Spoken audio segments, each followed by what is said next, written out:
بسم الله الرحمن الرحيم والفجر وليال عشر والشفع والوتر والليل إذا يسر هل في ذلك قسم لذي حجر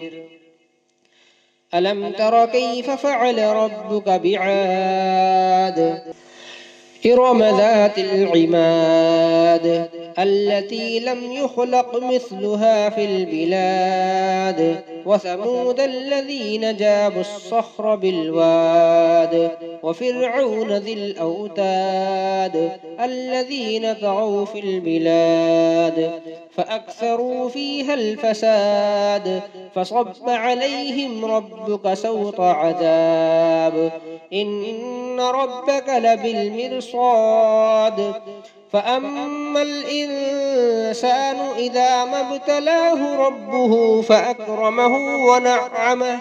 فيقول ربي أكرمن وأما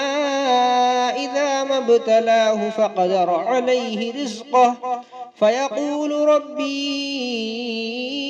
أهانن كلا بل لا تكرمون اليتيم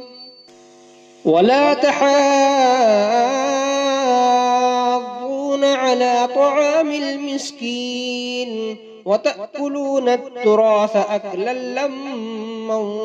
وتحبون المال حبا جما كلا إذا دكت الأرض دكا دكا وجاء ربك والملك صفا صفا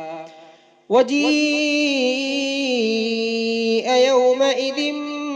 بجهنم يومئذ يتذكر الإنسان وأنى له الذكرى يقول يا ليتني قدمت لحياتي فيومئذ لا يعذب عذابه أحد ولا يوثق وثاقه أحد يا أيتها النفس المطمئنة ارجعي إلى ربك راضية مرضية